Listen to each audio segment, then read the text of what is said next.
إني لكم منه نذير مبين. د کورنیو چارو وزارت د دفاعي او اورواژن ریاست د ښوونیز مرکز څخه یو 50 تنه فارغ شول.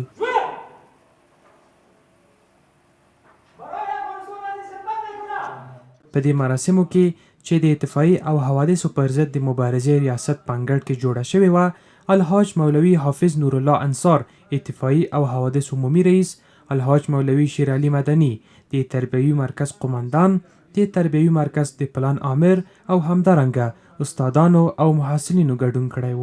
د مراسمو په سر کې الحاج مولوي حافظ نورالله انصار میلمنو ته د ښه راغلاست او د همکارو ادارو څخه په مننې سره نوي فارغین خپل دندو ته ځیر او زیاته یې کړه چې پرته له داسې زده کړو څخه نشو کولی خلکو ته معیاري خدمتونه وړاندې کړو. بدون تربیت مسلکی ما نمیتونیم جلو حریق را یا جلو حوادث طبیعی و غیر طبیعی را گرفتن و ملت خیر خود را برسانیم.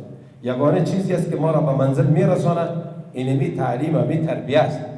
چون که اداره مسلکی است. به این مسلکی بدون تربیت مسلکی امکان نداره که ما اداره را پیش ببریم و ایرا ما کم حقوق حفاظتشان را بکنیم. چون که صدها ارادجات موترهای اطفایوی هر کدامش $200,000، $400,000، $600,000، $800,000 تا به $2 میلیون ما شما موترهای اطفایوی داریم. این همه سرمایه ملت است. بدون ظرفیت، بدون ارتقای ظرفیت، بدون تعلیم، بدون تحصیل، بدون مسلکی بودن ما نمیتونیم این امانت ملت را با خود حفاظت بکنیم و این را به منزل برسانیم و این را از وقت گرمی از گرمی هوا، وقت سردی از سردی هوا یا وقت استعمال به درست که محقق استعمال کرده بتانیم.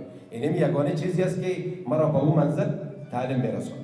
وروسته نورو مسؤلینو هم خبرې وکړې او فارغ شویو منصوبینو ته یې د مبارکۍ ترڅنګ له دوی وغوښتل چې د اورواژنې په برخه کې لا هڅې وکړي.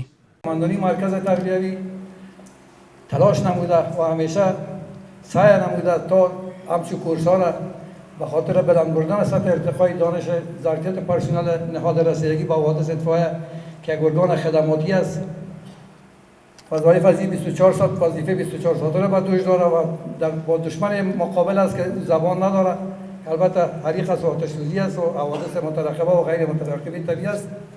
به همین منظور لله الحمد امروز شاهد فراغت تعداد 51 نفر از محصلین عزیز ما که در بسته‌های قطعات جزءتام‌های مختلف وزارت امور داخله امروز درس یک ماه را فرا گرفتند، شاهد فراغت از آن میباشیم.